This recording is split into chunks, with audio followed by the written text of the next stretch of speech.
Jack Rand FM More Music Love, Julani J, dalk is ek musiek op draadloos, donderdag aand en vanaand in die atelier.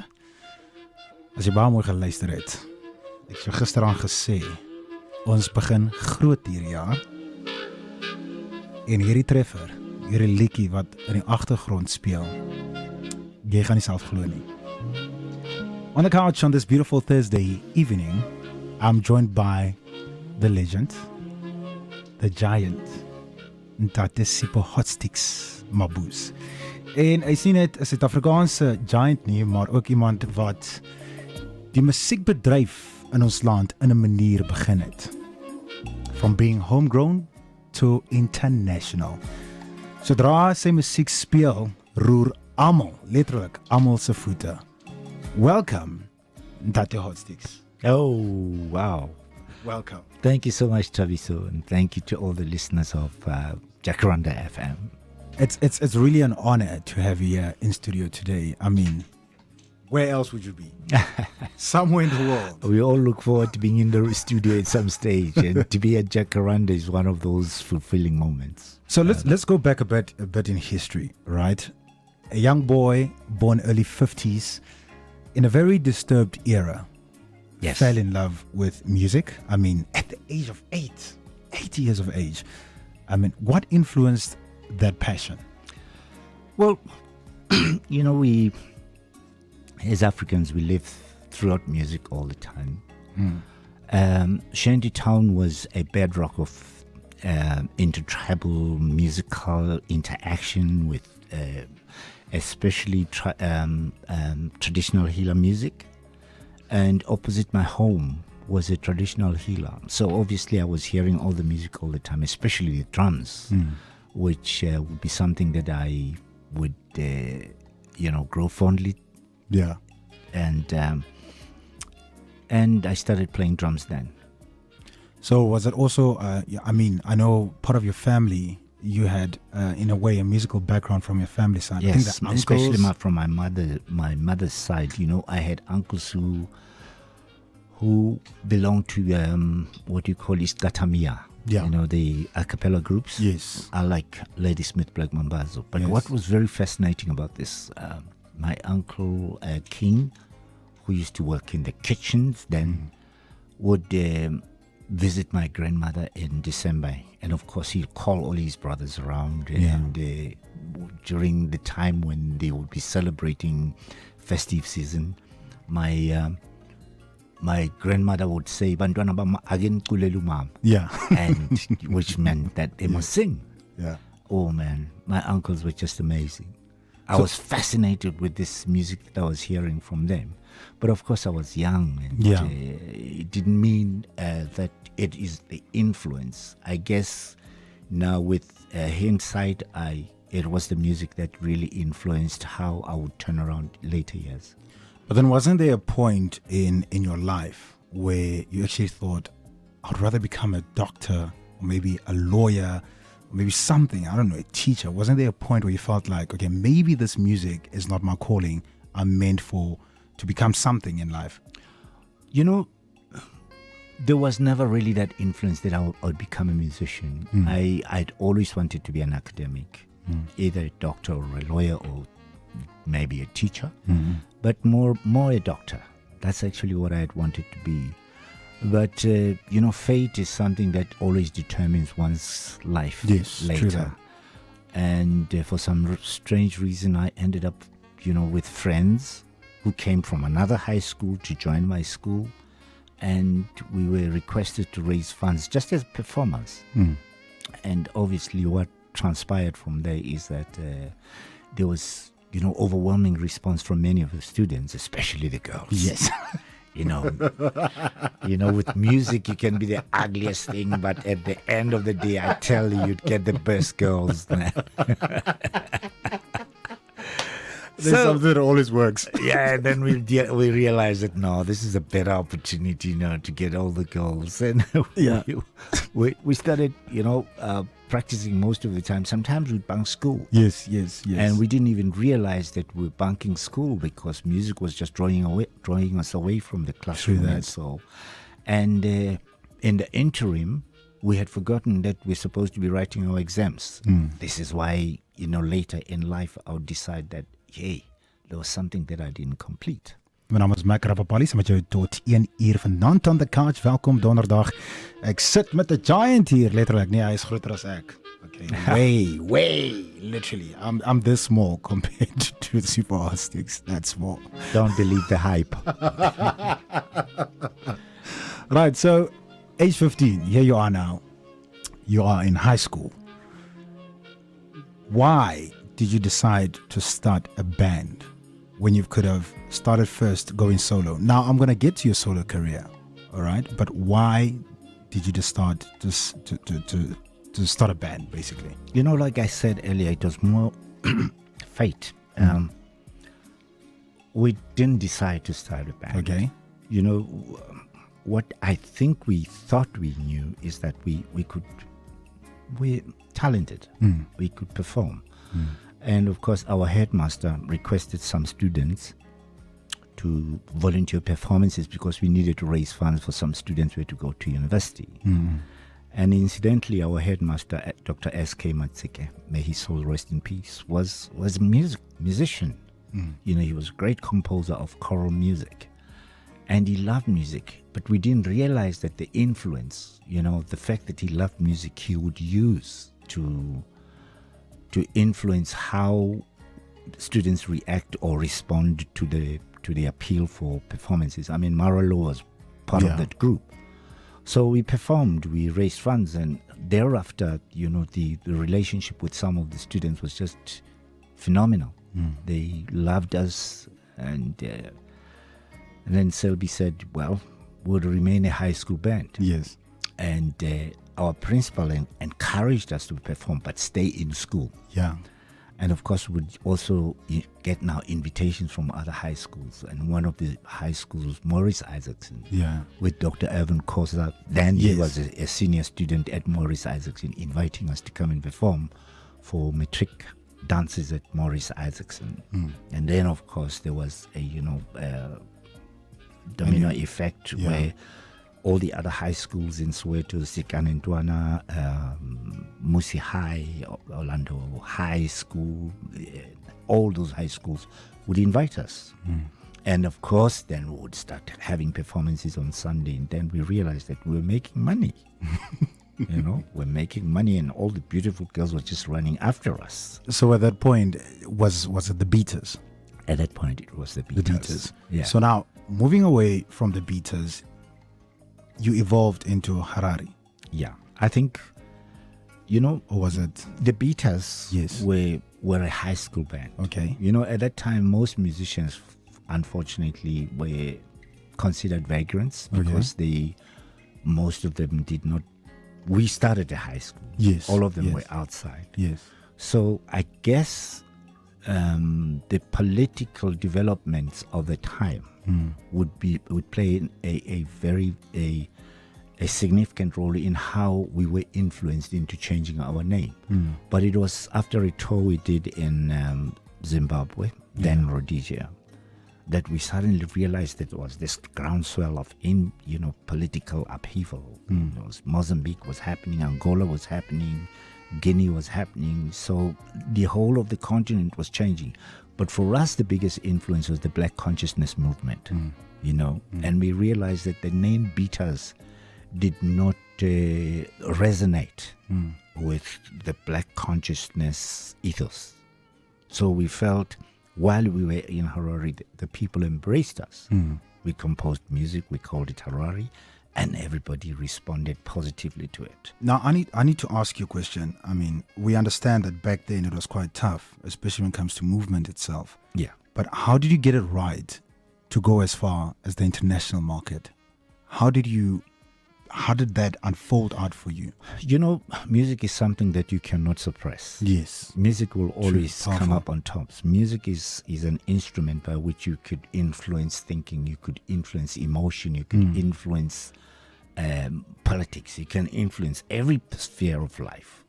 So I think through our music we were able to navigate some of the hurdles that we were encountering along the way.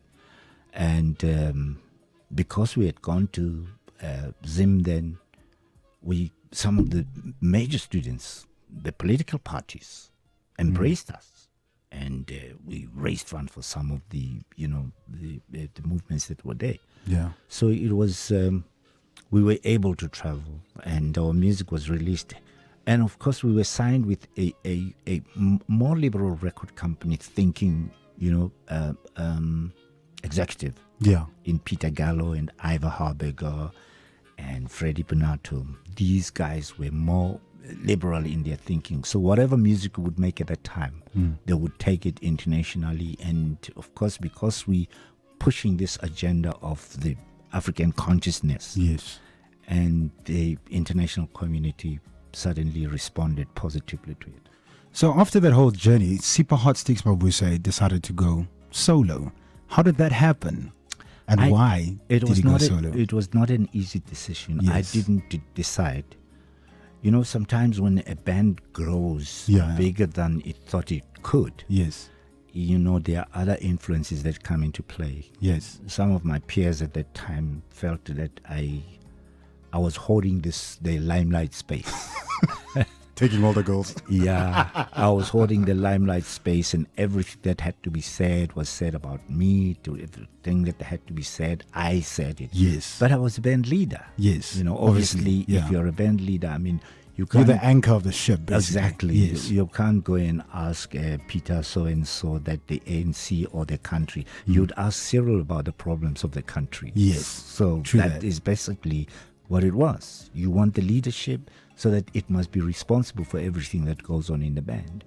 And I don't think many of my peers took kindly to that. And of course, there were other influences around alcoholism, Yes. drug things, Yeah. which I was completely, opposed to. Yeah. Because I used to train a lot. Yes. And Hey, you're fit, yo. I was fit. I was fit. Bodybuilder. And We must put a picture of you back in the and- days with the muscles. and some of my guys just didn't like the idea. Yeah. And so there was a lot of conflict and developed into a very acrimonious, relationship. When we got to the States, it even got worse. Yeah. I mean, we got signed by A&M Records. Yo. We were just about at the threshold Yes. of international stardom. And then all the fights just crept in. And I mean, it was a very sad period for It was a sad decision to make, but yet again, once the environment becomes toxic, it's time to walk away. Yes, exactly. That's another advice that one should take from you this evening. When it starts getting bad and ugly, it's not for one to stay in a space that's not going to create joy all the time. Kinders, het jy geluister? Daar was nou sterk woorde. Op pad, we're moving into late 80s. This and these are the exciting times. Johnny Clegg. Aye, Johnny, the king of time. My friend. Hey, your friend. Yes. How was it? I mean, being around him. Wow. And how did you guys meet? I'm actually, the story is, well, it's one for the books. I think we were peers, but at the same time, we were also competitive. Yeah. It was, a period where musicians really wanted to be the best of the lot. Yes. So there were all these bands like Hotline, Juluka, the Harari, and Petit Cheval. The list is endless. Forget about bands like Stimela because they came after you. Yes. Brenda Fassis and everybody. Yes. But there were these bands that were happening at that time. And of course, as the roller coaster bands like Stimela came on, and they became part of the whole development, the whole movement of what South African music was going to be. And Johnny and I established a great relationship, and we would talk. We would tour together, Harari and Juluka. We did an Eastern Cape tour. We did Western Cape, and would come and do a concert at the Colosseum. I remember, actually, this is a very interesting point. The split of Harari. Yes. Because we had a concert, Juluka, Hotline, and Harari. No, we had opened the concert, and of course, Hotline would come after, and Juluka would then perform. I went into the bathroom. It was a Saturday evening after the concert, and all I could hear is people screaming. Some guys were saying, "Ha, Umlungu. hey gents, hey, it's small wares." Front page of the Sunday Times. Yeah. Harari splits. Eish. Can you imagine? I hadn't been told. It's in the papers. So someone made a decision. Someone made on your behalf without even you knowing. without me knowing. Wow. And it was all in the papers. I must say I was devastated. Yes. I was shocked. I was saddened. I couldn't even stay to listen to Juluka and everybody else. Yes. But coming back to the relationship that I had with Johnny, it was a long-term relationship up to the point where Johnny passed on. Yeah. And yeah. I mean, any last, fond memory of Johnny, one thing that you'll just remember him for? What a great performer. I wouldn't miss his show for anything. But him and I would always be communicating on, on WhatsApp and about his affliction. His ailment really troubled me, because then I would always want to find out how he was, how he felt, and he would always be responding, say Luis linking am for you to say Luis. And for me that was very, very special, because he related to things that many sadly of our white compatriots do not relate. Yes. Johnny was not artificial about wanting to understand the life of his compatriots. And for me that was something that I would always cherish about him. Beautiful. So late 80s, followed by the former president P.W. Botha. He declared a state of emergency. Now, one wouldn't understand what is the state of emergency now that the Sipho Hotstix Mabuse Being scared to cross the Rubicon. Yes, he was in that era. Yeah. Okay, he was there. Funny enough, ironically, at the same time, the townships started to dance. Yes. The police started to dance because of you. Burnout. There we go. That song right there, which we still play till this day. That song saved me quite a lot of blushes in most cases. It's very interesting that you say I was at some stage raided at my house by these cops. Were looking for weapons and stuff. And for some reason, one of them must have noticed who I was. Yeah. And he says, "Excuse me, are you a singer?" Yeah. And I said, "Yes." He says, "Sorry, but to ask, are you Sipho Hotstix by any chance?" Yeah. And I said, "Yes." And he said, "Yes, we're in this house." Wow, and the excitement, the raid turned to an excitement of, glee, interaction. It was a party with these guys. Yes. They were so happy, and all these autographs that I had to sign for people who had come to raid me. Now, the question is, I guess a lot of people are asking themselves, now, you play the song, you hear the song, you dance to it, you sing to it, you love it, you just automatically fall in love with it. Now, at that time, that era, when P.W. Botha, said or released that message out to the country, and yet again, here's your song at the bottom, it's basically putting that message aside, all right, and say, forget about what he said, it's time to dance and jive. Was it in a way related to that specific statement or message that he was sending out of the state of emergency? Or was it just a song you just woke up one day and said, it's time to bring the township lifestyle alive? I think it's very important to understand please. What that period meant. I think much as PW made a statement, fear. Fear makes people make some of the worst mistakes, blunders. And I think at that time there was just this sense of fear. And many of the young white people, especially the Afrikaners, Yes.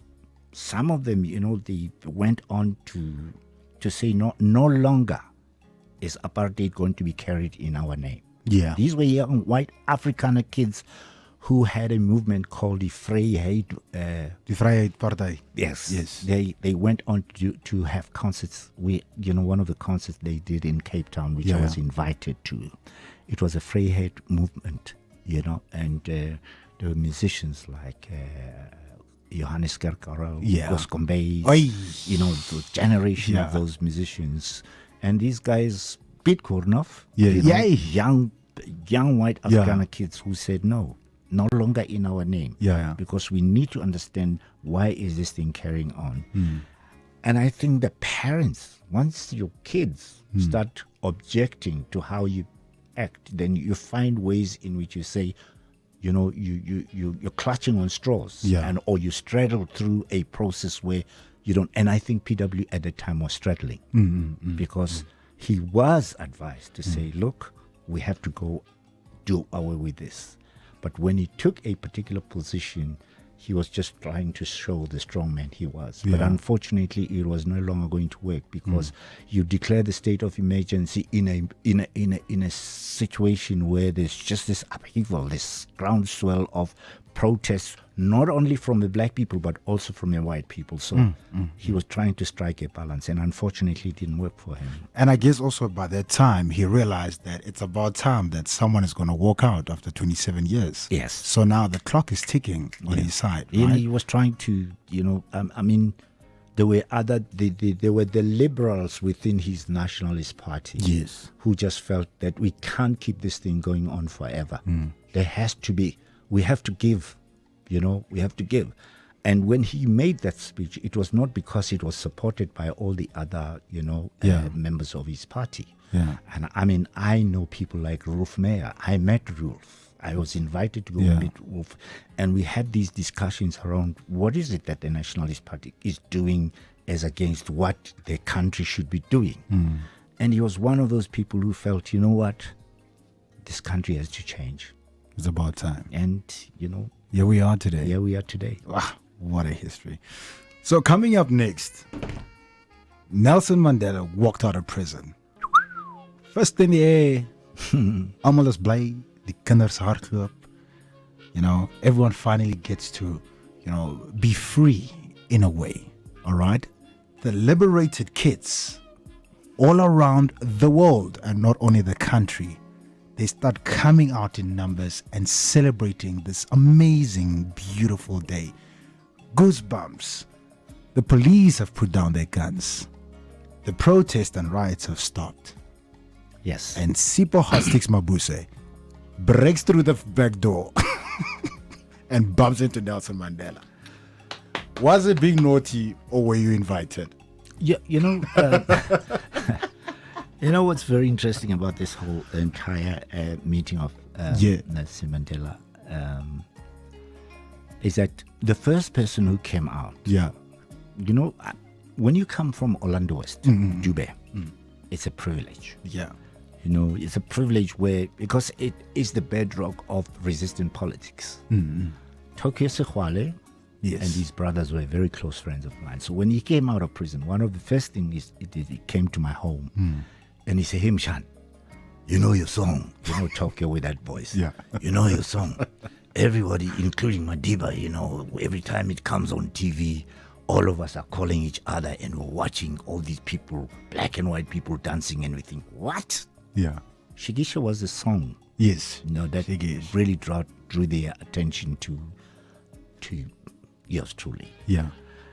But when he came out of prison, that is Dr. Nelson Mandela, there was a movement to interact with civil society, members of society in all the different spheres. There were writers, there were doctors, there were lawyers, there were musicians, there were sportsmen.